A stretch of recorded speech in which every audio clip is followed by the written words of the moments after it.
Good morning. Boker Tov.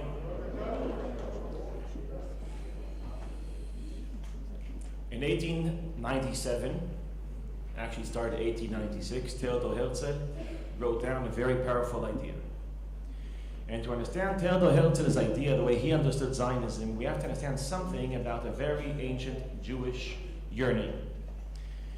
When I was working on my a book I wrote a few years ago about the book of the Kuzari, so I had to think a lot about the legend of the kingdom of the Khazars. This is a very famous legend. It's a legend that somewhere, very far away, in the middle of the Middle Ages, there is a kingdom, a large, rich kingdom filled with Gentiles. And something's different about that kingdom. They love Jews. They're crazy about Jews.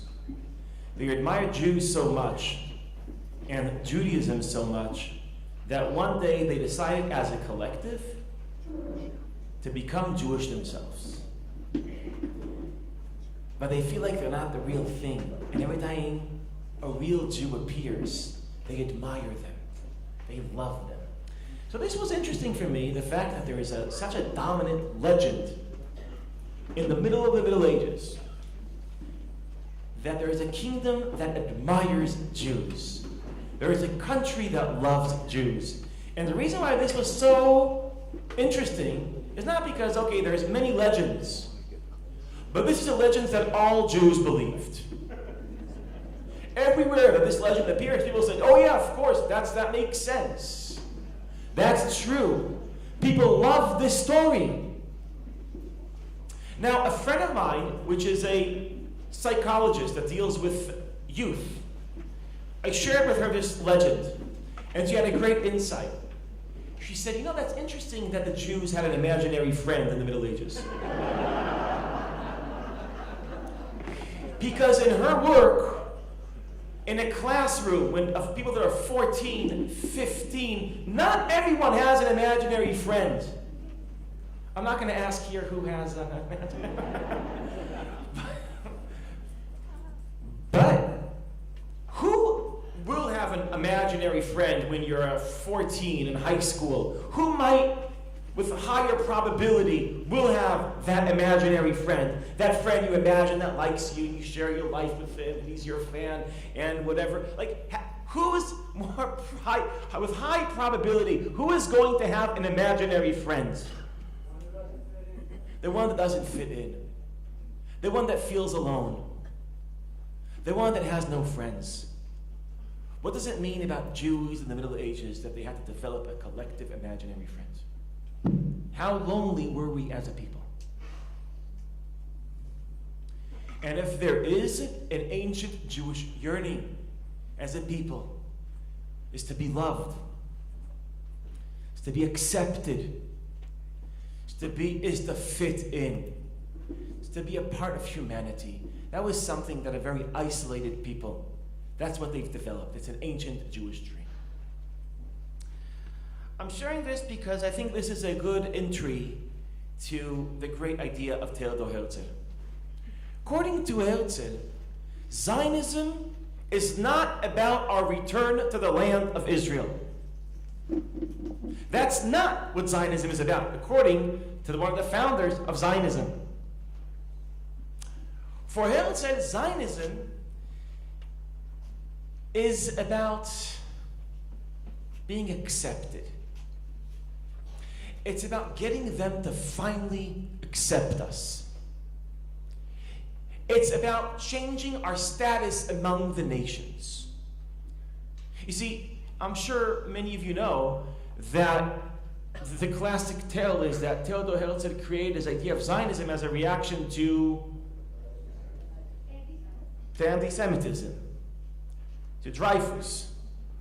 When he's in Paris and he's a reporter and he sees people yelling outside of the courtroom in Paris, the capital of emancipation, yelling death to the Jews, he realizes emancipation is going to collapse, it's going to fail, we need a better idea than anti-Semitism, and he comes up with Zionism, and Herzl is usually understood the following way. He's understood saying, we need Zionism in order to protect ourselves from anti-Semitism. That's not Herzl. That's Ben Gurion. That's labor. That's Mapai. The notion that they hate us and we need a strong state to protect us. We need to defend ourselves from anti-Semitism. That is not Herzl's Zionism. Herzl's Zionism is a lot more radical than that. For Herzl, Zionism's purpose is not to fight anti-Semitism, not to protect us from anti-Semitism, but to make anti-Semitism disappear altogether. That's what his Zionism. He thought, once we have a state, anti-Semitism will end. Let's just listen, for example, source number 5 from the Jewish state. Once we begin to execute the plan, anti-Semitism will cease at once and everywhere. And this is all over Theodor Herzl's writings. The Jewish state will not defend us from anti-Semitism. It will cancel anti-Semitism. By the way, did that work? Well, but I know today it seems like it didn't really work. Because when there's anti-Semitic eruptions around the world today, almost always, not always, but almost always, when they erupt, it somehow has to do with Israel. Something Israel has done. So Herzl thought they hate us because we don't have a state. Today it seems like they hate us because we have a state. Well, okay, so maybe, but listen, it's very easy now to measure and to judge Herzl in hindsight. But in 1896, this made sense. And the theory of Herzl was founded on a larger theory of European philosophers such as Hegel, which they imagined humanity as a family. A mishpacha. Humanity is family. The family of nations. Imagine that. Humanity is a family and the members of the family are nations. They had another metaphor which is not politically correct. Brotherhood of nations. Back then, it was okay. Today you would say / sisterhood of nations. Now, to be a part of the Brotherhood of Nations, you have to be a part of the family of nations. You have to be organized as a nation. And here's the catch that Jews suffer from. In order to be a part of the family of nations, we have to be organized as a nation. There's one problem. We're not organized as a nation. Therefore, we're not a part of the family of nations. And what will change that? What will cure that? Zionism. Here's Zionism. We will organize Jews as a nation. They'll have a national awareness, national institutions, and once national solidarity, and once they've established that, they will become finally a part of humanity. You see, Zionism, or as Herzl put it, it's the great exodus. We're leaving Europe, but we're leaving Europe, which they thought was the heart of humanity. That's what they thought. We're leaving Europe not in order to isolate ourselves from the world. Paradoxically, we're leaving Europe in order to finally be a part of the world. So politically, we're separating ourselves in order to organically finally be a part of the world. The purpose of Zionism is to make the ancient Jewish dream of acceptance, make that dream become a reality. Zionism was created in order to succeed exactly where emancipation failed. Emancipation failed. Jews as individuals will not be a part of European nation states. But as a collective, we will be a part of the family of nations. It will end the dichotomy, the conflict between Jews and humanity. It will end it, and by that, Zionism will transform Jewish history. Jewish history is all about the conflict between Jews and non-Jews.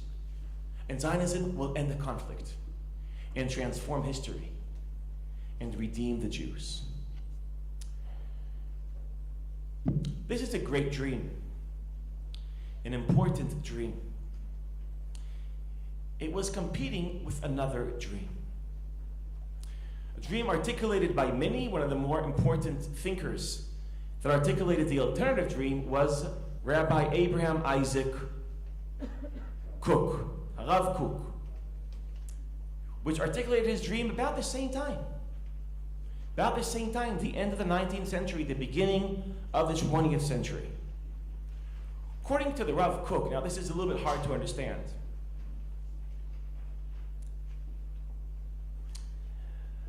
Zionism shouldn't be about becoming a part of humanity. It has to be about the Jews becoming one with themselves. Now, for that we need land. Let me explain why, according to the thinking of Rabbi Kook and many others. This is a romantic view of land. And to explain and to understand the romantic view of land, we have to understand two things. One, the relationship between land and memory. The second, between land and identity. Let's start with land and identity. If you ask Western capitalists, what's land? It's real estate. It's real estate. It's an answer to the question where you are. But if you have a romantic view of nationalism, land is not the answer to the question where you are. It's the answer to the question who you are. Land is a part of your identity. It's a part of who you are. If you move, you're not just changing your location, you're changing something in yourself. It's who you are. There's a very famous poet, Shaul Chernichovsky, that wrote, this is a line that many Israelis can quote. Ha'adam eino ela. You're Israeli? Israelis know this quote. Ha'adam eino ela tavnit nof moladato. A human being is a reflection of the view he saw when he was a child. It's not where we are. It's part of who we are. And therefore, giving back land is not giving back an asset that you own. It's giving up a part of yourself, of who you are. Let me emphasize this a little bit more using Jabotinsky. Jabotinsky writes that the problem with Jews who are willing to give up land, he says, my problem is not with the Jews who are saying that the land of Israel doesn't belong to the Jewish people. My problem is with those who say that the land of Israel belongs to the Jewish people. The land doesn't, using the category of belonging, that's where the problem begins, says Zev Jabotinsky. Because the land doesn't belong to the Jews. It doesn't belong to the Jews. Listen, my legs, if I would tell you, listen, I have evidence that my legs belong to me. I can prove it. My legs belong to me. What would you think about me if I would say that? You have a weird relationship with your body. My shoes, I hope, belong to me. That's a relevant category. My legs don't belong to me. My pants, I hope, belong to me. My legs don't belong to me. They are me. They are part of who I am. The land of Israel doesn't belong to the people of Israel. It's a part of who we are. Okay, so by the way, that is one way to see a romantic understanding of land. A second way is not only the connection, it's all connected, between land and identity, which we think of the connection between land and memory. Memory has a tendency to attach itself to things, to places, right? There's a couple, when they went out for the first time, they sat in a small town, there was a park, and in that park, there's a bench, and they sat on that bench. That is when they first revealed their emotions towards each other, everything was bubbling. Everything was passionate. Maybe that's where they had their first kiss. 40 years later, are there young people in the room? Let me just say, sometimes 40 years later, it's not exactly the same.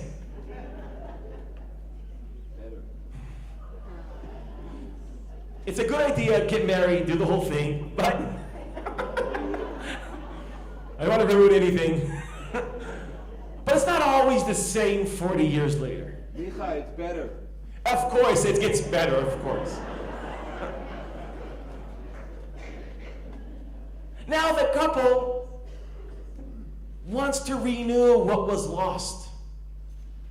They want to tap into those emotions that they used to have, and they're searching for them. That excitement, and then they have an idea that many couples have. What's the idea? Let's go back to that town, to that park. Let's see if that bench is still there. They go back to the town. They have these ancient memories become fresh memories. They feel an excitement. They go to the park. They have a déjà vu. They sit on that bench and they feel something is renewed, because memories awaken emotions, and emotions could light up a relationship. That's something there happened. Now for the rest of the people in that park, what is that bench? It's just a bench. For them, it's everything. It's who they are. The land, for the Jews, the land of Israel is it's a bench. This is where our national memories are attached to this land. Hebron is Avraham Avinu. Shechem is Yosef. Jerusalem is King David. Our national memories are attached to this land. And therefore, what is Zionism? Is the return of the Jewish people to its homeland, to touch your ancient memories, to awaken our emotions. This would lead to a renaissance of new music, of new thoughts, of new creativity. This is where we created the Bible. This is where we might create the next Bible. This is, Rav Kook said, prophecy will come back when this happens. So land is more than location. It's a part of your memory. It's a part of your identity. Here are two Zionisms. Zionism represented by many. I chose Herzl just for the sense of organizing the conversation. Zionism is going to reconcile the relationship between Jews and humanity. It will make Jews one with humanity. For Rav Kook, Zionism will make Jews one. It will unite Jews with themselves. In order to unite Jews with humanity, you don't need land. You need a state. It could be in Uganda. To unite Jews with yourself, you don't need a state. You need our homeland. So here we have, by the way, so who's more Zionistic, Herzl or the Rav Kook? What is Zionism? An attempt to create harmony between Jews and the world, or an attempt to return Jews to their memories, to their identity, to themselves? What is Zionism? Who is more Zionistic? I think that's not a very smart question I just asked. They both define Zionism, and this is the problem, and this is the catch. Zionism is more than one big idea. Zionism has competing ideas. I think it's wrong to speak about the idea of Zionism, the opinion of Zionism, the worldview of Zionism. We should start speaking about Zionisms. By the way, it might be fair to say the same about Judaism. Just like you have to open the opportunity that there's pluralism within Judaism, there also might be pluralism within Zionism. Okay, so I just presented two interesting, exciting ideas created more than 100 years ago. What happened to these ideas in the time we have left? Now we're going to start the lecture. What the lecture is going to be about, I want to speak of the biography of these ideas, these two ideas. What happened to these two ideas? People have biographies. Also, ideas have biographies. People have stories. Also, ideas have stories. And these two ideas have a story. And here's the story. In the beginning, nothing happened to these ideas. They weren't taken seriously. They weren't important ideas. They were not important ideas. In the center of the consciousness of the movements leading Zionism, there were other ideas. The most important idea was socialism. There were other ideas creating a society founded on solidarity, to creating solidarity between workers. There was other ideas which were inspiring. These ideas were not important ideas. Partially because they were not. It wasn't possible to realize them. Let's just think about the moment where the State of Israel was founded, 1948. Hey Iyah, I think it's 15th of May. 14th of May, thank you. 1948. David Ben-Gurion declares the State of Israel, the independence of Israel. What happens at that moment, the day after declaration? Massive war begins. More than 4 countries invade Israel. A massive war begins. So poor Herzl. He thought once we will have a state, it will end the conflict. The moment we declare the state, a conflict began. Meaning that the moment we declared our state, that was the moment we made Herzl's dream come true. That was the moment where we destroyed his dream. By the way, the war that began in 1948, I don't think it ever ended. Sure, there's a time of peace, but it's an ongoing war that began. The statehood of Israel was supposed to end, supposed to normalize Jewish history, was supposed to harmonize the relationship between Jews and non-Jews. Herzl thought, let me just give one more minute into this. Herzl really thought that by leaving Europe, we're leaving the conflict. He didn't think that we are entering a whole new and different conflict. And if you would tell Herzl, I'm almost sure, not sure, almost sure, you know that your Zionism did not, you thought it will end our conflict. All it did was it changed the conflict with Christian civilization. We swept it the conflict with the Muslim civilization. I don't think Herzl would have thought that was a great achievement. Zionism not ending the conflict, but just changing the conflict. The moment Ben-Gurion declared the State of Israel, he fulfilled Herzl's dream and destroyed Herzl's dream. Let's think about Rav Kook's Zionism, okay? Where was the State of Israel declared on the 15th of May, 1948? Tel Aviv. What are the boundaries of the new State of Israel? The UN resolution of 29th of November 1947, which is where? The plan of partition? Well, let me tell you where it's not. It's not in Hebron. It's not in Shechem. It's not in Jerusalem, meaning it's not in Bethlehem, meaning it's right outside of biblical Israel. So poor Rav Kook. The State of Israel is supposed to return the Jews to its homeland, is declared right outside of his homeland. The declaration of the State of Israel fulfilled Rav Kook's dream and destroyed Rav Kook's dream. Both great dreams were compromised when they were fulfilled. So these two great dreams, I would say, were clobbered in 1948. Almost ruined in 1948. But here's the thing. Great ideas have a tendency to stay alive. To suffer trauma and to get over it. And both ideas were waiting in the periphery of history for their moment. And their moment came. When is the moment of both ideas? Okay, so something happens after 6 days of war. I'm going to get closer, okay? Is this okay? Because the sun is right in. Okay. So something happens in 6 days of war. The descendants of Herzl, not being very aware that they're descendants, theological descendants of Herzl, they wake up day after the war. And they realize something big has happened. The Golan Heights.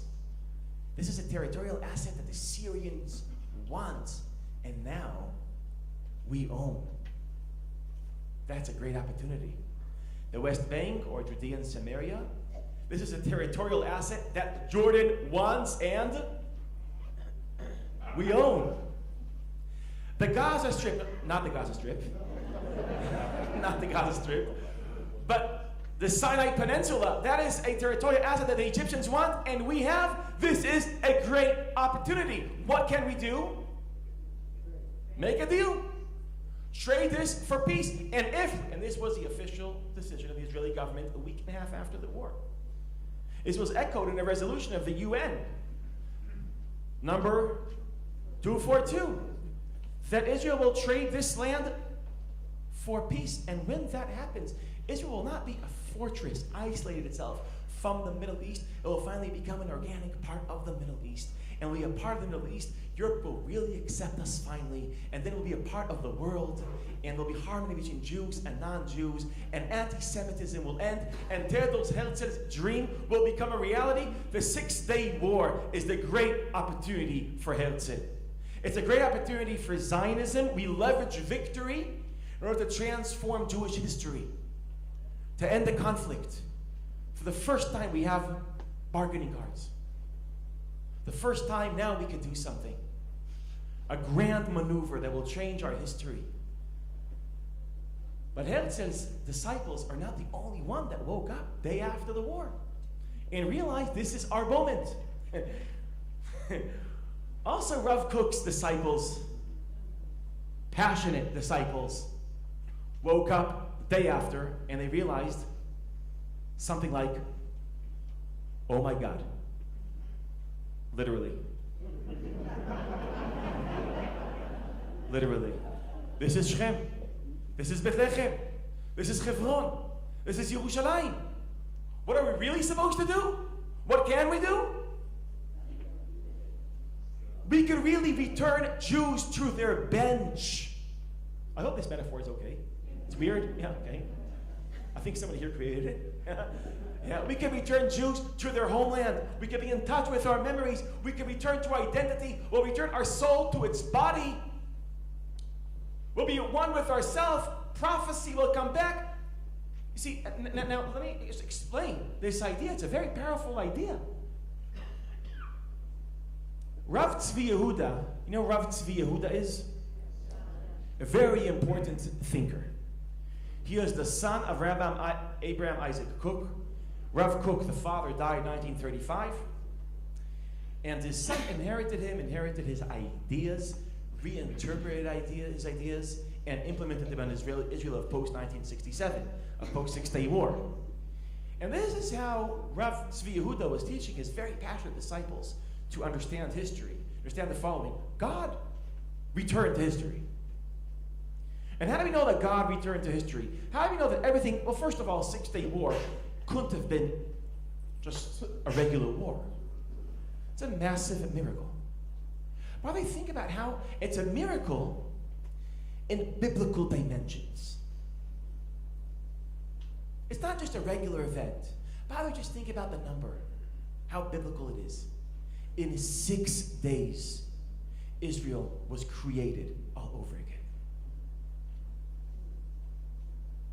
This is a war, and it's a miracle in biblical dimensions. But not only is this a war that is it's as dramatic like a biblical event, it returned us to biblical land.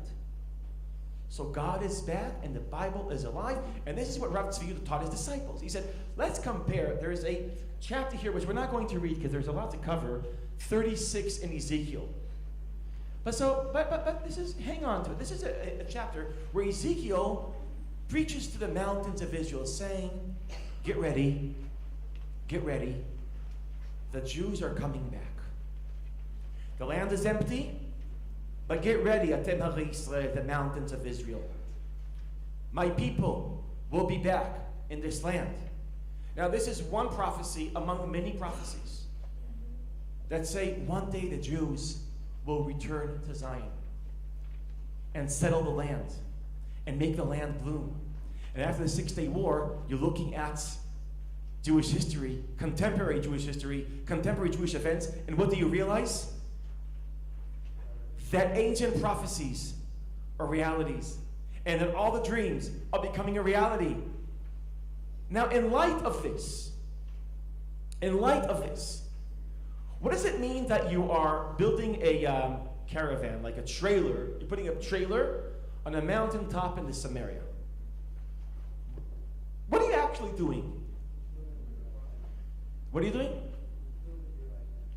You're fulfilling your identity. You are fulfilling an ancient prophecy. But by fulfilling it, by the way, isn't that cool? I'm serious. Doesn't that give meaning to your life, knowing that by putting a trailer on a mountaintop, you're fulfilling an ancient biblical prophecy, but you're doing more than just that. You see, by fulfilling one ancient prophecy, what else are you doing? You are kind of forcing God to make the next prophecy become a reality. Meaning, by fulfilling an ancient prophecy, you're giving momentum to the messianic process. And this is something very important to understand. You know how every now and then a Chabadnik will try to put the tefillin on you in the airport? Or ask you to light candles in Shabbat? Why are they doing that? Because by doing that, you're changing history. By doing that, you're promoting redemption. By doing that, you're making the Messiah a little bit closer. Now, for the disciples of the Rav Tzvi Yehuda, there's only one commandment that has a messianic effect. And that is building settlements in the land of Israel. That's the equivalent of putting on tefillin in the airport. That's it. Why? And it has internal metaphysical logic. By fulfilling the old prophecies, we're pushing forward the next prophecies, which will lead to redemption. Okay, so now we have two great dreams. All feel like their reality is around the corner. Peace and redemption. If we give the Arabs this land, we'll have a new Middle East, transformed history, end of conflict. Actually, I would say sounds kind of like what? What? This is Herzl, and if it becomes a reality, it's a transformation of Jewish history. This sounds like a secular form of redemption. If we settle this land, we're fulfilling ancient prophecies, giving momentum to the next prophecies, and this will lead to redemption. So we have two great utopia, two great visions for redemption. And these two visions that were clobbered in 1948 wake up in 1967 and then clash and smash each other in the 70s, in the 80s, in the 90s, and tear Israel into pieces. But the biography of these two ideas, I think, doesn't end here. It doesn't end here. It actually ends, it didn't end. It didn't end, but I think there is a third part to this story. In 1948, these two ideas are injured. In 1967, they come back to life. They clash. They change Israel. But then something happened to these two great ideas. I want to borrow here an idea from our good friend Yossi Klein Halevi. By the way, his book, Like Dreamers, came out in Hebrew. Kecholmim. And this is an idea that Yossi writes about that really resonates with me. What's the effect of the First Intifada and the Second Intifada on Israelis? Did you hear this from Yossi? Okay.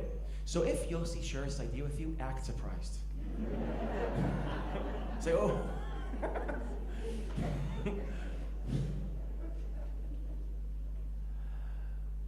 The First Intifada has injured the romantic idea of the return of the Jewish people to their collective bench. It injured that idea. Why was it so devastating for the idea, the romantic vision of Zionism? Why was it so devastating? Well, here's the first, you know what Intifada in Arabic means? It means shaking. Like you are shaking off the occupation, shaking off a different nation that's controlling you. Now then, Israelis, they go for 30 days, sometimes 40 days, sometimes 50 days to serve in the shtachim, in the territories, and they find themselves holding like a baseball bat and patrolling the towns of Tulkarem and Kalkilia.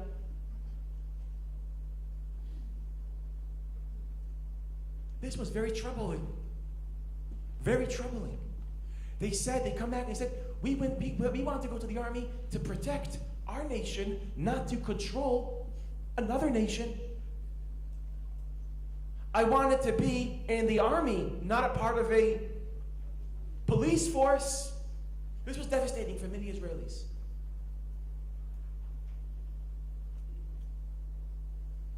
When I was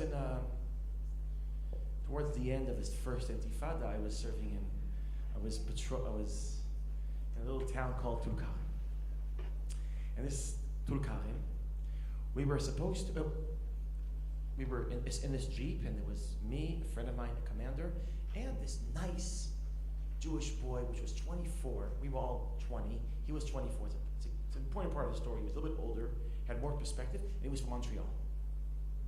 Any Montrealers here? Okay, so he was, that kind of a spirit, He was in Montreal. And he went Jeep with us, and then, you see, at the time, we were supposed to block, we were supposed to not let Palestinians express themselves nationally.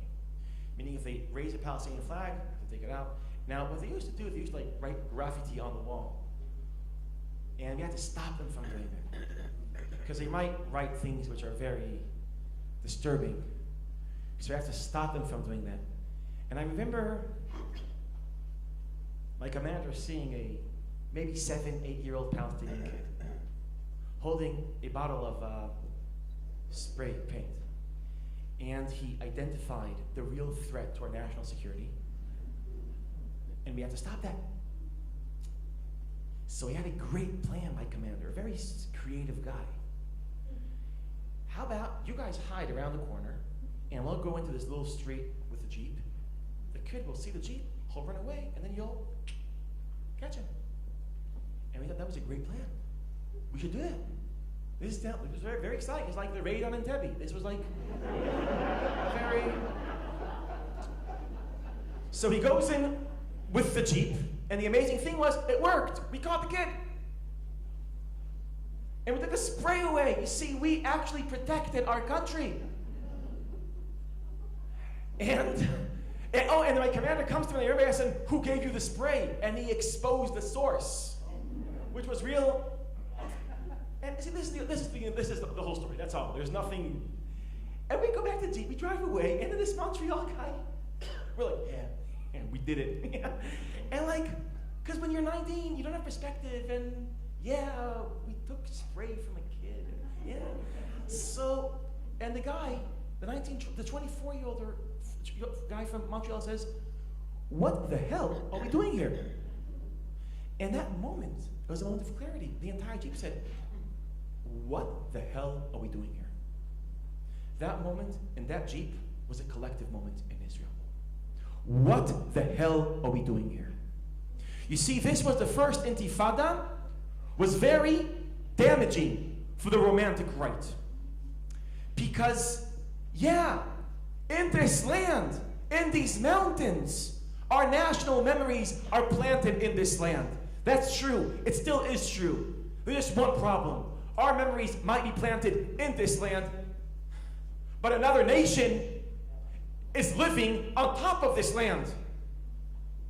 And numbers talk. In the beginning of the Second Intifada, less than 20% of Israelis were for independent Palestinian state. Towards the end of the First Intifada, more than 60% of Israelis were for an independent Palestinian state. The First Intifada changed us. The First Intifada, not everyone, but massive numbers of Israelis realized that owning this land doesn't only mean returning to ourselves, it also means controlling someone else. This is what the First Intifada was, what Max Weber calls, in a different context, Israelis went through a process of disenchantment from the West Bank. We used to look at the West Bank and see David, Abraham, Isaac. Now look at the West Bank and we see another nation. It's not only about us. It's not that romantic. We've been through a process of disenchantment. Shabbat Shalom. This is a joke I like to say. End your sermon on the worst note possible.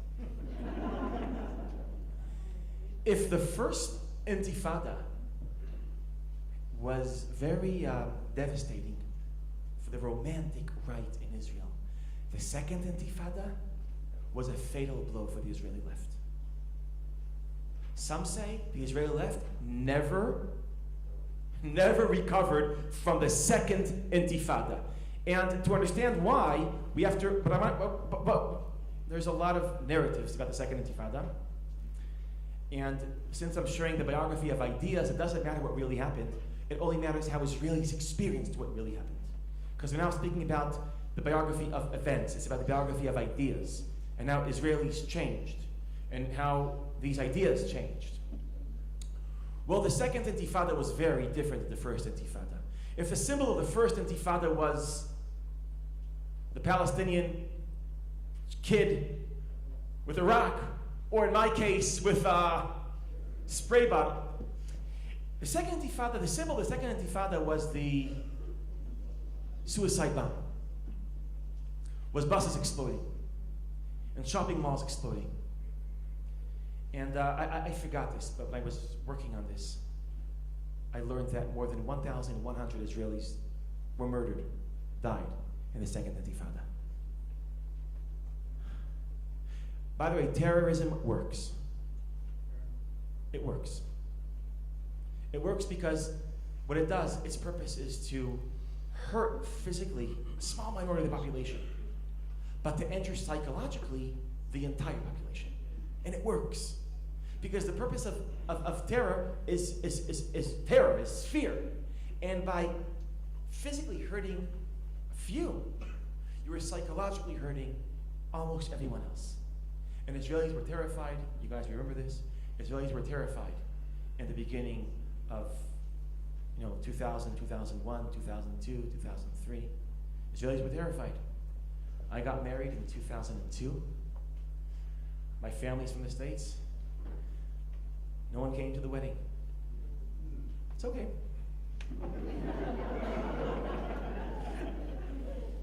I always forget there's a camera. Yeah. It's okay. No, I'm not complaining. All I'm saying, we danced alone, but that's fine. All I'm saying, it was scary. It was scary. You guys remember, right? I don't know if you remember canceling. Maybe you were the ones who didn't cancel. Okay. Kol hakavod. But it was scary, and we were terrified. But the important thing of the Second Intifada is not only how violent it was, and how terrified Israelis were.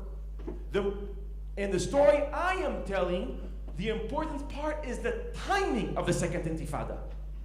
What's the timing of the Second Intifada? 2 months after Camp David. 2 months after, now this is how most Israelis understand, not only Israelis, also Dennis Ross and Bill Clinton. Ehud Barak offered Yasser Arafat, what did he offer? Well, he offered almost everything, okay? Withdrawal of Gaza, withdrawal from almost the entire West Bank, partition of Jerusalem, compromise on Temple Mount. Israelis experienced that as everything. Bill Clinton writes in his autobiography that he was shocked by the generosity of Barak's offer. Clinton thought an Israeli prime minister would never offer a more generous offer a Palestinian leader. By the way, he was wrong. Olmert offered a little bit more. It doesn't matter. But Arafat has a right to refuse. He has a right. He has a different narrative. He has a right to refuse. That's not the thing. The thing is that 2 months later, the Second Intifada began. There's a disagreement within the Israeli intelligence community if Arafat was behind the Second Intifada or he just joined, but it doesn't matter. Because in the hearts and minds of Israelis, when buses were exploding, you couldn't tell an Israeli, all this violence is because of the occupation. Israelis realized that this violence is not because of the occupation, because it broke out after we offered to end the occupation. Suddenly, Israelis started to realize all over again that the relationship between the conflict and the occupation is the other way around. The occupation didn't create the conflict. Historically, the conflict created the occupation. Israelis, the First Intifada created a lot of damage for the romantic right. The Second Intifada was a fatal blow for the Herzlian left, for the dream of peace. So that's the story I wanted to tell you. The story of two ideas in three parts. Two ideas collaborated in 48, come back to life in 67, and then collaborated again by two intifadas. Now let me start thinking about the story I've just shared with you.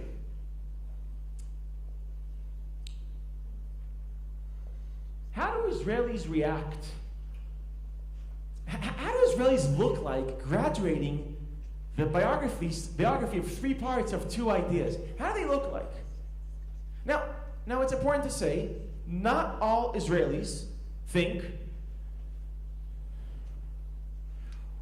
live in this narrative. Some think it's no problem to settle the West Bank. Some say we could trust the Palestinians and their leadership and no problem to leave the West Bank. But you know where most Israelis are? This is more or less where most Israelis are. Most Israelis have the following sentiment. They feel like that if we stay in the West Bank, we're risking our future. We're risking our future for three reasons. One, by staying in the West Bank and having military control civilians, we are collapsing ethically. We will isolate ourselves diplomatically, and we will lose our Jewish majority. We'll be defeated demographically, which means we can't stay in the West Bank. Those same Israelis think that if we leave the West Bank, what will happen to Israel?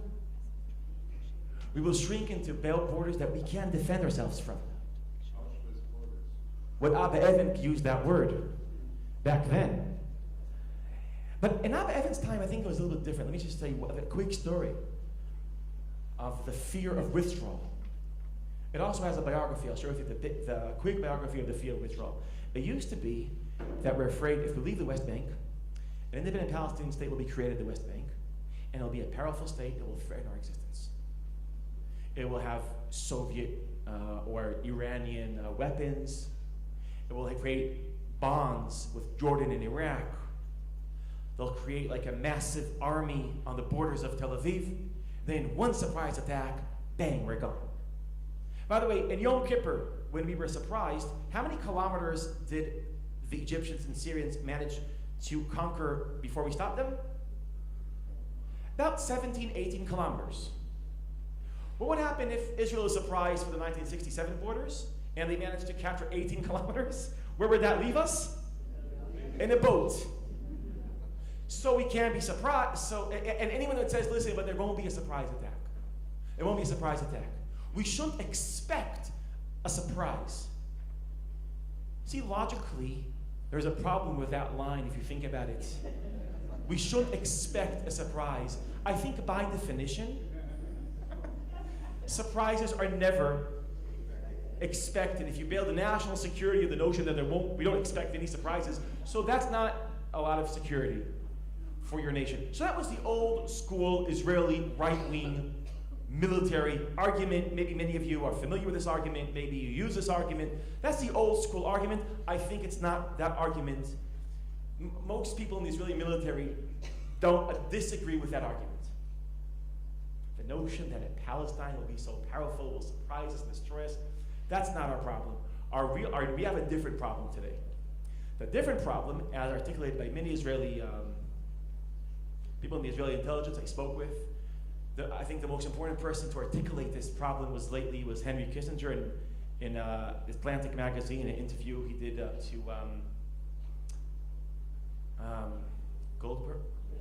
Jeffrey Goldberg in 2016.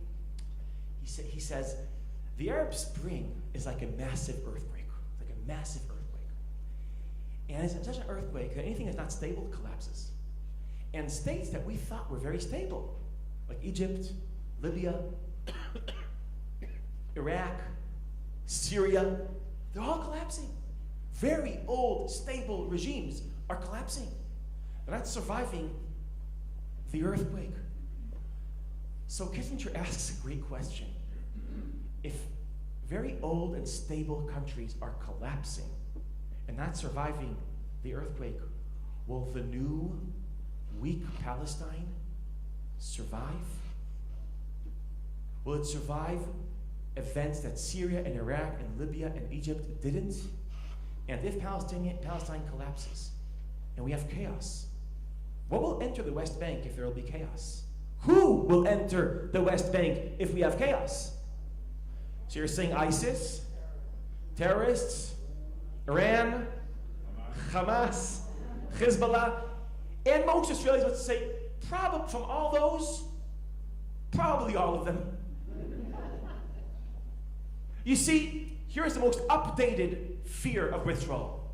It used to be that we were afraid of withdrawal because we were afraid of a too powerful Palestine. Today, the most updated fear, we're not afraid of a too powerful Palestine, we're afraid of a too weak Palestine. We're not afraid of a state, we're afraid of chaos. How do you say chaos in Arabic? Fawda. Fawda. We're afraid of the entrance of Middle East chaos into the West Bank. Okay, now this is where many Israelis stay. If we stay in the West Bank, it's the end of Israel, the Jewish democracy. If we leave the West Bank, we won't be able to protect ourselves. I don't know if it's the end of Israel, it's the end of stable Israel. So what should we do? What should we do, graduates of collapse of two ideas? Graduates of two intifadas. Graduates of these events that led us to think we can't stay in the West Bank if we want a future, and we can't leave the West Bank if we want a future. What do we do? No, status quo means staying in the West Bank. Not deciding is deciding. What? Yeah, what do you do? So this is, I would say, Israelis are perplexed. This perplexity I call Catch 67. You remember Catch 22? Remember Catch 22? Joseph Heller, right? There's a pilot. He doesn't want to be a pilot anymore because he's seen too much. He's been around too much in World War II. He's seen too much. He's traumatized. He wants to stop to be a pilot. And the only way to and he feels like he's losing his mind, he's losing his sanity, and the sad thing is that that's good news for him. Why is that good news for him? Because if you lose your sanity, you get to go home. You get to not fly anymore. But here's the catch. If you tell your commanders that you feel like you're losing your mind, so they'll think that you're normal. And then you'll definitely have to go fly. Because only someone, here's the catch. The only action that will guarantee, that will enable someone not to fly is the action that will guarantee they'll continue flying. That's a catch-22. In any situation, absurd situation, we have a problem, and the solution to the problem deepens the problem. It's called a catch-22. Let's try to analyze our problem here.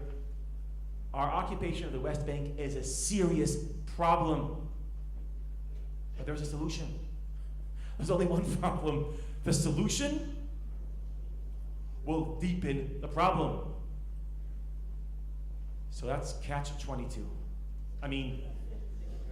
Catch 67. Not all Israelis are in catch 67. There are Israelis that say something like the following. It's okay to settle the West Bank. We should settle the West Bank. Doesn't make any rational sense, but who cares about rational sense? I'm serious. Not everything in life makes sense. Not everything in life is rational. And you count the numbers and it doesn't make any demographic or diplomatic sense. We still have to sell the West Bank. Why? Why? You see, if God wants us here, if this is a part of a great messianic plan for fulfilling ancient prophecies, if God wants us here, so it doesn't make any sense, so what do you say to yourself? I'm a believer. It doesn't make any sense. This is two words Israelis love. Ihyeh beseder. It doesn't make any sense, but it will be okay. Don't worry. Just trust God. It doesn't make any sense. It's okay. You're not supposed to understand everything. There's some Israelis that say if we leave the West Bank, everything will be okay. There's no real risks if we leave the West Bank, because the international community will guarantee our security. We'll have NATO forces in the Jordan Valley, and the international community will guarantee our security. Don't worry, just trust humanity. Trust the world. Come on. But you see,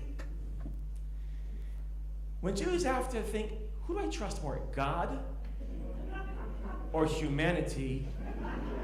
So here's the thing. I want to tell you what Zionism really is. For 1,900 years, Jews lived in cities and towns where they had, as Ruth Weiss puts it, they were almost independent. They lived in autonomies. There's one thing they didn't have, which was what? The ability to defend themselves. And they believed that if they say Tehillim, Psalms, and they do all the commandments, God will protect them. Did that work? They also thought that the government will protect them. When the masses will do a pogrom, the government will protect them. We have to satisfy the government. We trusted either on, God or, well, there's two G's here involved. God and, be more Jewish, come on. God and Goy, the two G's.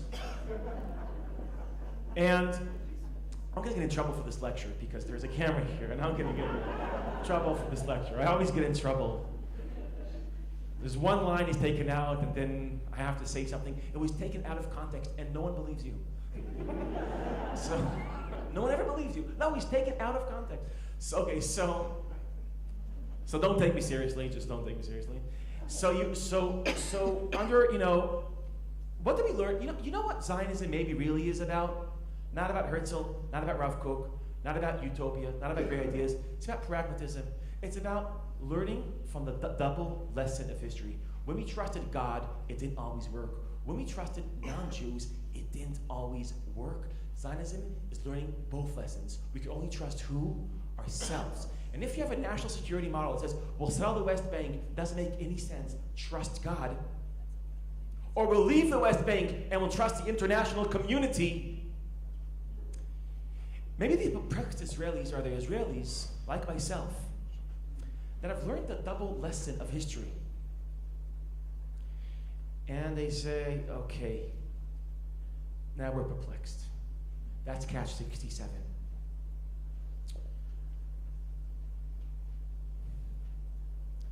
What's our time situation?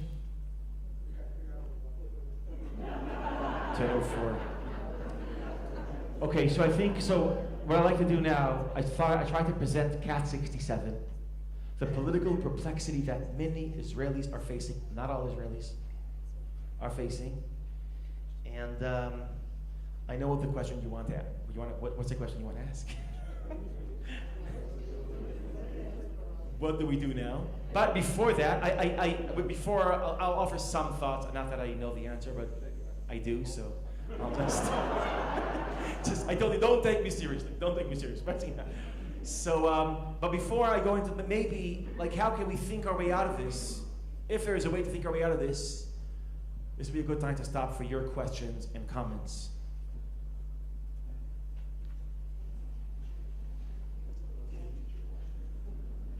Yes. Are there ways to make the occupation less oppressive? Great question. Are there ways to make the occupation less oppressive? I assume what you're saying is, if we can't leave the West Bank, maybe we could be different in the West Bank.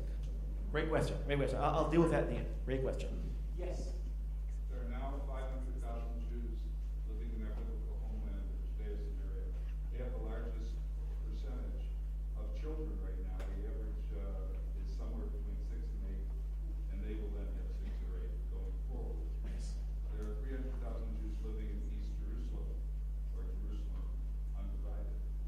You're not moving 800,000 Jews anyplace. Okay. So what you're saying is, you're adding another element. You're saying that even if we wanted withdrawal, it's impossible. You're expanding God 67. Okay. But let me just add to that. The settlements are a very good reason why not to leave the West Bank, but they're also a very good reason why to leave the West Bank.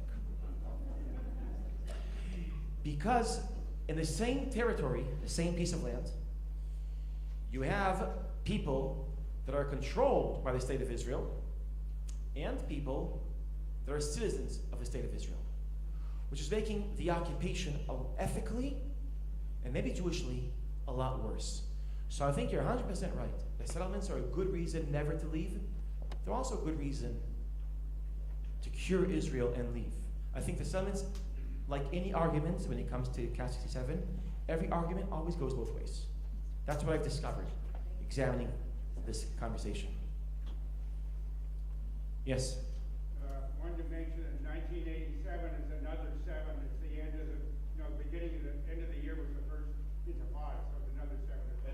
The question that I have is that you did mention that there's another aspect of defense, and that's electronic or missile defense that oversees all of these things as to how you're protected, the airport and so forth with any of these tools. That's true. Well, it would seem that technology goes both ways. Technology. It seems like our technology could, if there'll be a sovereign, strong, independent Palestine, with technology we can protect ourselves from Palestine. But if there won't be a strong, independent Palestine, technology doesn't protect us, it threatens us. Because today, using internet, knowledge of how creating a bomb from nothing can be created. And that bomb, so technology is what would guarantee our security from a Palestine, but technology is the reason why we might not have any security from a no Palestine, from chaos. It's still the problem. Yeah, it goes both ways, yeah. Yes? So there are many ways to ask this question, and I know some of us would like to hear more of your defense against the way Ehud Barak asked the question in his review of the book. But I'm gonna ask it this way. It's a false dichotomy to say that there's some sort of false dichotomy going on here between the existential threat and the practical security threat. We're talking about what technology can and can't do versus the ethical obligations of an entire people. The way I'm going to ask the question is, why can't we be like Ben Gurion and say something along the lines of, we're going to fight the occupation as if there were no conflict, and try and solve the conflict as if there were no occupation? I think that's a great statement. So, but that it seems to me is a position taken seriously by people who take the existential threat seriously. That tends to be towards the left. I mean, there are people on the left who will take the security arguments seriously in a way that people on the right don't take the existential arguments. No, I think we should. I would say what you said exactly. I think we should. There is a.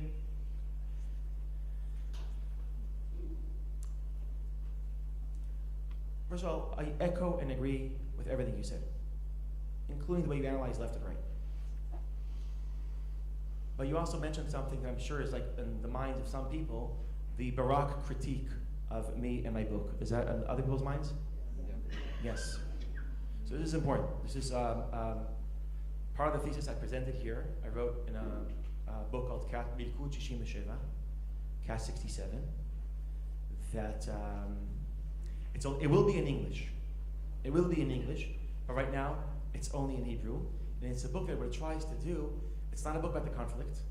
It's not a book about, it's a book about the Jewish-Israeli conversation about the conflict. And how interesting is it that thousands of books were written about the conflict, and not one book was written about the Israeli conversation about the conflict. It was an attempt to analyze the different arguments of Israelis. And the attitude, one of the attitudes I tried to use, analyzing the different arguments presented by different Israelis about the conflict, I tried to do something that Israelis don't always do. Try to give everyone the best arguments. Try to listen with empathy to every argument. My assumption is, in the Mishnah it says, kol adam nikav zchut. You're supposed to see the best in every person you see. And I've learned that the best intellectual life happens when you apply that also in arguments. Don't only see the best in people, try to see the best in every argument that you listen to. I tried to apply that on this conversation, assuming that everyone got something right, no one got everything right. And the interesting thing was that Barak came out and attacked me, but not only Barak. Let me give you another example. Chagai Segal, he's a chief editor of the most important newspaper that Israeli right-wingers read. It's called Makor Rishon. And he's a chief editor, and at the beginning of his op-ed, he writes, Micah Goodman's book, Chaos 67, is a dangerous book because he presents himself as if he's objective and neutral, but he's really a left-winger. So be careful. And Ehud Barak said, Micah Goodman presents himself as something like very beyond, but he's really a right-wing ideologue. And I got this from all sides. So interesting. I realized that here's the problem. If you listen with empathy to the right, you're a right-winger. If you listen with empathy to the left, you're a left-winger. And what my book is trying to do, maybe we could listen to someone without becoming that someone. Maybe we could make arguments without being labeled. So I realized that my book is trying to fight, how do you say preconceived ideas, trying to fight preconceived ideas, but then it becomes a victim of those preconceived ideas. But again, I'm not complaining. Ehud Barak critique on my book, I think, was very good for the book, and also was a great compliment let me see our situation. I'll take 2 more questions because I would like to. Yes. In looking what happened to the 2 dreams after 1967, you focused on the First Intifada, Second Intifada, and the Arab Spring. Yep. All events in the Arab world, not events within Israel. Yep. Is this an indication of, 1, we're not in control of our destiny, or 2, what's happening in Israel is not of as great a significance as what's happening? Let me add another event, an Israeli event. I think a very important event that tells a story of Israeli political ideas is the summer of 2011. Remember that summer? Summer of 2011, hundreds of thousands of Israelis left their homes, moved into tents, and protest, fighting for Israel founded on social justice. They were saying, Ha'am doresh tzedek chevrati. And this was a mess, and this was very passionate protest, and very different. I'll tell you why it was different. Because it used to be. This is an insight I learned from Moshe Halbertan. It used to be, if you ask an Israeli, why don't you have a constitution? We don't have a constitution, by the way. We should have. But we just always said, well, later on, we'll have a constitution. Yeah, we always delay it, which is, so you know the answer would be, yeah, we'll have a constitution. You know when we'll do that? After we have the conflict. And yet, why you have such a distorted relationship between the rich and the poor in Israel? You're right, we should take care of that. And why you have such a terrible relationship between synagogue and state in Israel, and Orthodox rabbis control Judaism? You're right. You know when we'll take care of all these problems? After we end the conflict. And as a result, the conflict was holding all the rest of the issues as hostages. The conflict owned Israeli political passion. If you want to do a rally for peace or war, settlements or against or evacuation of settlements, you'll have tens of thousands, sometimes hundreds of thousands of Israelis going to that protest. A protest about social justice. There were jokes about this in Israel. Only 4 people will come, and always the same 4 people. You don't beat buses. You don't carry buses. You're being like motorbikes that carry all the people that are coming. There are a lot of jokes about this in Israel. Summer 2011 changed that. Suddenly, hundreds of thousands of Israelis hit the streets, fight for something that's not peace or war, settlements or evacuation of settlements. It's not about that. What is it about? Something else. So interesting. Summer 2011 is an important point in the history of Israeli political passion and political ideas, because it showed that the conflict lost its monopoly over the Israeli conversation. The conflict doesn't have a monopoly over Israeli political passion. Why was that? I think it's kind of like Israelis always said, we'll deal with other issues after we end this conflict. Maybe Israelis started dealing with other issues because they realized, ironically, that maybe this conflict is not going to end. So here you have, I think, a testimony to Cat 67 is summer of 2011. It's a moment where Israelis said, we care about more things than just the conflict. By the way, the conflict didn't disappear from the Israeli language. It just stopped. We're just not a one-issue conversation anymore. There's a few important issues, and the conflict is not the issue, it's now an important issue. It's one of the issues. Okay, I'll take one last question, because I assume, I have no idea, there's so many people that,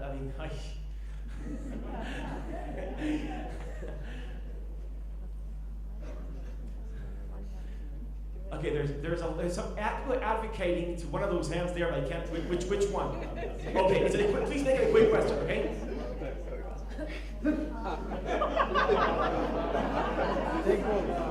Slicha.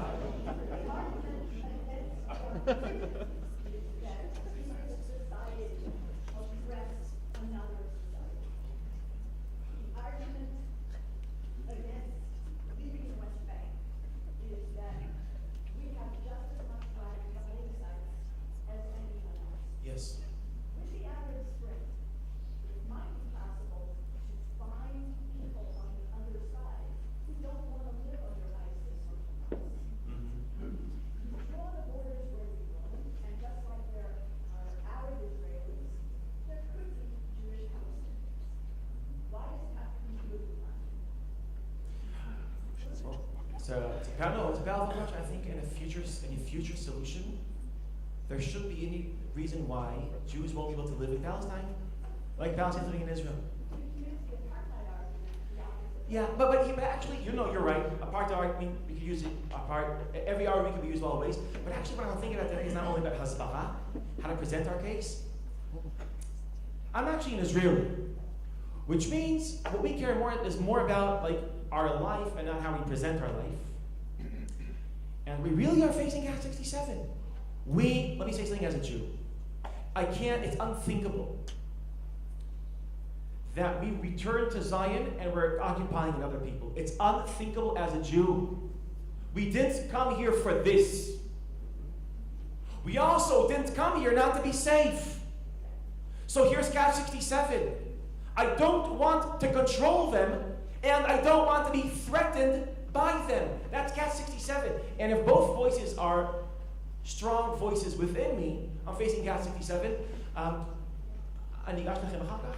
אפשר לשאול את השאלה? זה נראה לי, אפשר? אני אגש, אתם ישראלים? כן, אפשר? אני אגש לכם אחר כך, בסדר? כדי ש... No. Here's the question.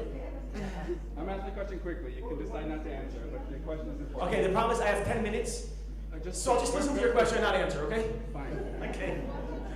I think you're creating a false dichotomy, as Jacob said, between security and presence in the West Bank.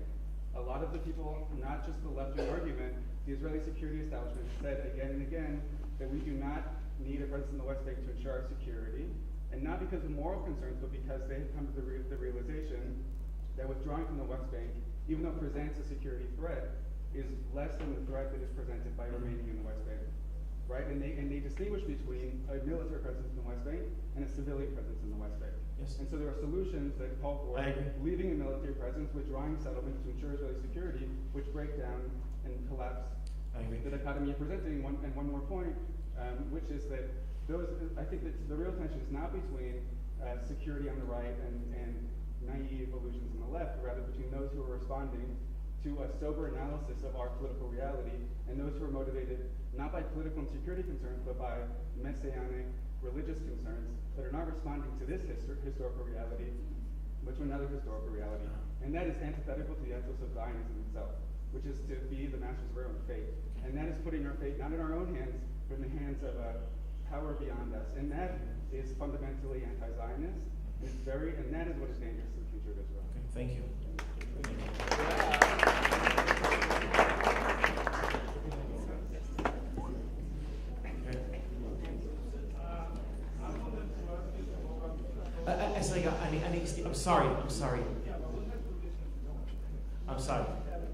I'm sorry. Listen, there is a there's a resource that we can't control. That's the fact that we have 7.5 minutes left. Okay, so I'm sorry. And I'm sorry.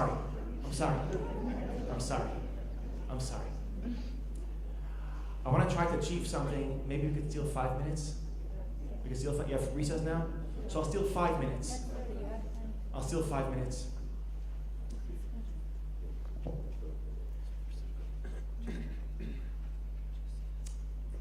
I would say if we want to find a way out of Cat 67, so I think, and I want to offer something, this is just food for thought. There's 3 changes in the way we think that will be a good idea to perform. 1, to completely separate ourselves from these 2 ideas. These 2, as a young gentleman put it here, not rational ideas of fulfillment of prophecies, messianic dream of settlement of Israel, to separate ourselves from that idea. It might be painful for many. Also to separate ourselves from the dream of peace and transforming Jewish history and being accepted and no more war. If we willing to let go of these 2 dreams, that's step 1 into a world where we might be able to come out of Cat 67. Step number 2, to think about what we can expect from what we call a solution differently. The fact that for many, many reasons, maybe we can't end the conflict doesn't mean status quo. That's a false dichotomy. I mean, the left says we have to end the conflict. The right says we can't, therefore there's nothing we should do besides manage the conflict. End of conflict and status quo is a false dichotomy. The fact that you can't end the conflict doesn't mean that there's nothing you can do about it. There's a lot we can do. There's a lot. And that's, I think, the question where pragmatism comes in. And I'll give you a following metaphor that guides me a lot, is if God forbid someone is sick, and the doctors say, listen, you're sick and it's a disease and it's fatal and you might die. You're going to die from it. And the fact that you have a disease that you can't cure, does that mean there's nothing you could do about it? Absolutely not. Many times in these kind of situations, not all the time, but many times, there is intervention that will not cure the disease, but it will transform the disease. It will turn the disease from a fatal disease to a chronic disease. That's all the difference in the world. From a disease that will end my life to a disease that will always be a part of my life. Can we start thinking about the conflict differently? Meaning, we can't end the conflict, doesn't mean there's no intervention. Now the conflict might end our life as a Jewish democracy. It might end it.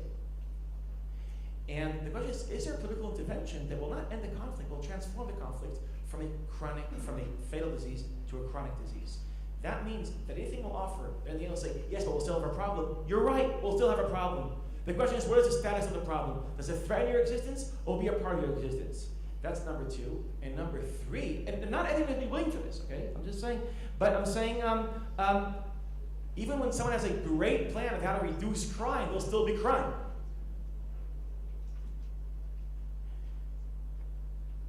And finally, maybe we should also think about politics differently. The following sense. I think we're thinking about politics, especially when it comes to the conflict, like we think about religion. What does that mean? Let's say religious thinking loves dichotomies. Loves dichotomies. Religion is based on dichotomies. Havdalah, right? There's kodesh and chol, pure and impure, sacred and profane. You're allowed, you're not allowed. Religion lives from dichotomies. And if you're fasting in Yom Kippur, and in the middle of Yom Kippur, you break, because you're thirsty. Well, no one knowing. You drink a bottle of cold water. I have a question. Halachically speaking, is there a difference between you drinking a bottle of cold water or drinking also a bottle of cold water and Diet Coke with ice? And schnitzel and salad and chips? Is there a difference? No, why? You broke the fast? It's broken. It doesn't matter. It doesn't matter. Meaning, but let's think about how we think, not about religion, where there's either or, but how we think about art. If I tell you that I'm on the way here listening to a song on the radio, if Yatal Banai, you know Yatal Banai? Doesn't matter. And I tell you, this song was not inspiring. Now, you don't think that I think it was a disgusting song. The alternative to inspiring is not disgusting. Maybe it's a beautiful song, just not inspiring. Maybe it's a okay song. Maybe it's a kind of nice song. What I'm saying is that when we think about religion, it's either or. And we think about art, so there is I don't know how to say this in English, there's a retzif. There's a continuum. The alternative to great is not horrible. The alternative to great is okay. I mean, there's a continuum. Now I have a question. When we think about the conflict, meaning when we think about the eastern border of Israel, are we thinking about this like we think about religion? Or are we thinking about this like we think about art? So people on the right and people on the left have a tendency to think about this like we think about religion. And if you're for a withdrawal from the West Bank and evacuation of some settlements, so why don't you just tear the kotel apart while you're at it? It doesn't matter. Or if you are for our Israeli boats being in the territorial water of next to Gaza, that's just like us being inside Gaza in the refugee camps. Because it doesn't matter. We live in an either-or world. But if we think about politics, not like how we think about, not like the way we think about religion, but the way we think about art, we start using quantitative categories instead of dichotomies. And then we would speak differently. This is how we would speak. We would stop saying, how do we end the conflict? We would start asking, how can we shrink the amount of conflict? It's a different question. It's a very different question, which creates very different thoughts. Some would say, but if you still have conflict, it doesn't matter. That's right. That's thinking religiously. Maybe we would ask, not how do we end the occupation, but how do we dramatically minimize the amount of occupation? Some would say, in the occupation is occupation. You broke the fast, you broke your fast. You're occupying, you're occupying. Think about it religiously, so you can't accept this. But if you think about this like art, if you choose to think about it differently, it makes all the difference in the world. We would think differently about peace. Instead of the myth of peace, let's bring peace. Let's make peace. Assuming there's no peace. One day there will be peace. That's religious thinking. That's dichotomy. Let's think about like in quantities. Let's say, hey, there is a certain amount of peace today. And what do we need? More peace. Instead of bringing the peace, how about increasing the amount of a peace? The Talmud says, Talmidei Chachamim marbim shalom ba'olam. That scholars increase the amount of peace. They're not bringing the peace. And if you're willing to move with these three shifts in thinking, one, to give up our dreams.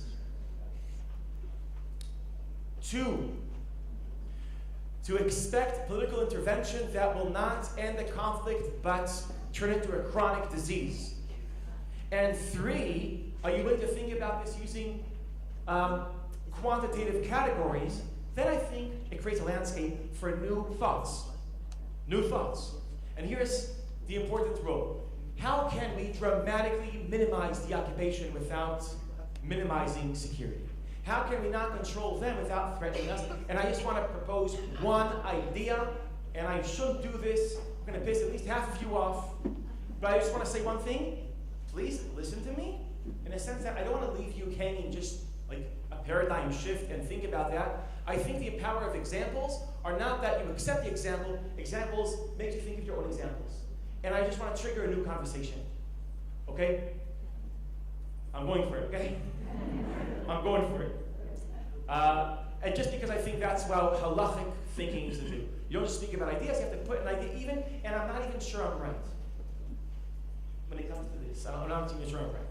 These are 5 actions that we can do that their benefit is, that 7, that I think most Israelis will agree on, and it's the following. 1, to freeze all settlements outside of the settlement blocks.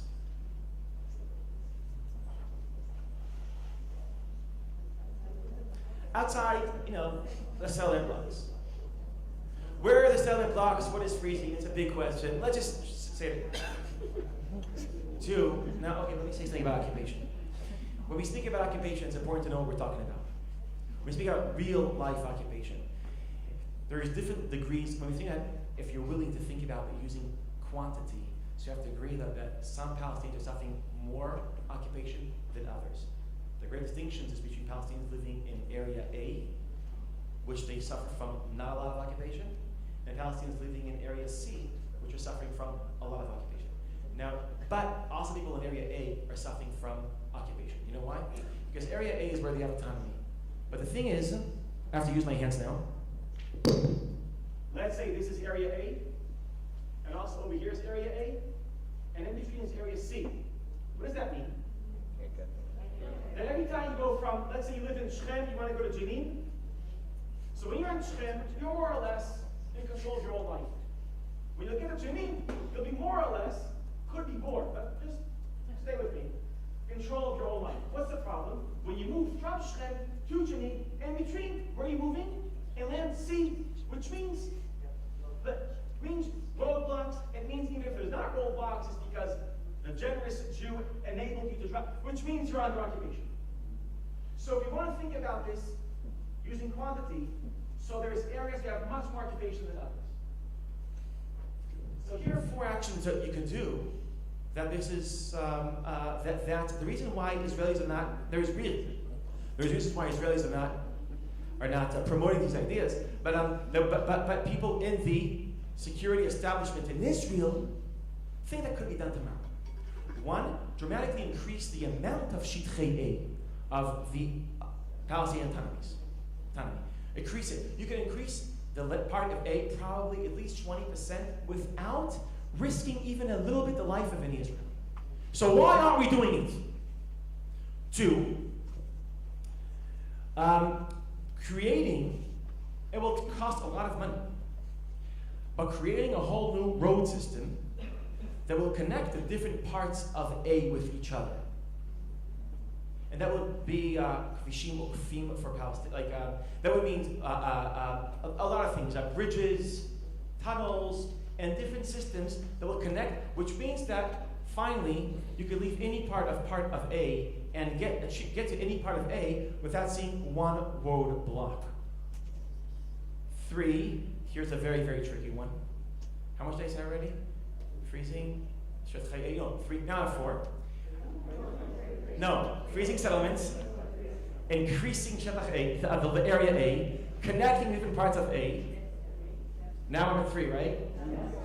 So now 4. Now 4 is tricky. It takes a lot. There's something you should know about Jerusalem, which Jews should know about Jerusalem. Jerusalem is a very tricky city. Why? Historic Jerusalem and municipal Jerusalem are not the same Jerusalems. Historic Jerusalem is relatively small. Municipal Jerusalem is very large. Municipal Jerusalem includes within it a village called Shofat and Kalandia and Kfar Akib Some of them are refugee camps. Now, you know why now, it's not that they were not part of historic Jerusalem. They were also not a part of Jordanian Jerusalem before 67. Israelis annexed them for many reasons. We have not enough time to explain why. But if we realize that municipal Jerusalem is larger than historic Jerusalem, I want to tell you something. I studied Jewish thought for many years. There's many notions of what sacred land means.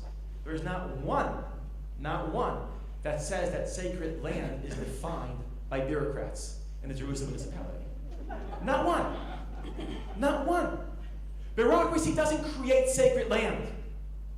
Now, since municipal Jerusalem is a lot larger than historic Jerusalem, you know what that means? That means that if you give Palestinians neighborhoods in Jerusalem, you are not parting Jerusalem.